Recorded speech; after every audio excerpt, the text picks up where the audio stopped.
আগস্টে ভারতের বিপক্ষে ঘরের মাঠে ৩ ওয়ানডে ও ৩ টি-20 খেলার কথা ছিল বাংলাদেশের। তবে সবকিছু মিলিয়ে এখন কার্যত বাতিলের দিকেই এগোচ্ছে বহুল প্রতীক্ষিত এই সিরিজ। যদিও এখনও আনুষ্ঠানিক ঘোষণা আসেনি, তবুও বাংলাদেশ ক্রিকেট বোর্ড ইতোমধ্যেই থামিয়ে দিয়েছে ওই সিরিজ ঘিরে সব ধরনের প্রস্তুতি।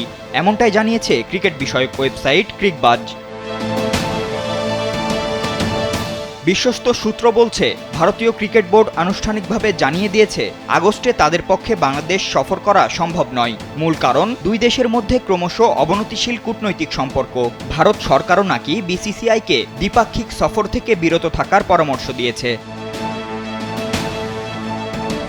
বিসিবি এই সিরিজ ঘিরে ২০২৫ থেকে ২৭ পর্যন্ত ২ বছরের মিডিয়া স্বত্ব বিক্রির পরিকল্পনা করেছিল, কিন্তু হঠাৎ করেই সেই প্রক্রিয়াও থেমে গেছে। জুলাইয়ের শুরুতেই যেখানে টেন্ডার জমা পড়ার কথা ছিল, এখন সেখানে পাকিস্তান সিরিজকে ঘিরে স্বত্ব বিক্রিতে মনোযোগ দিয়েছে বোর্ড।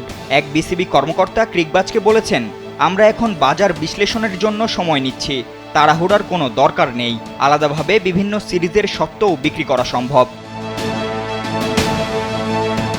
যদিও ভারত সরকার সম্প্রতি পাকিস্তান হকি দলকে এশিয়া কাপে অংশ নিতে ভিসা দিয়েছে, তবুও ধারণা করা হচ্ছে বহুপাক্ষিক টুর্নামেন্টের বাইরে তারা এখন কোনো অপ্রিয় প্রতিবেশীর সঙ্গে দ্বিপাক্ষিক সিরিজে আগ্রহী নয়। বাংলাদেশের ক্ষেত্রেও সেই নীতি কার্যকর হয়েছে কিনা তা নিয়েই এখন আলোচনা চলছে ক্রীড়াঙ্গনে।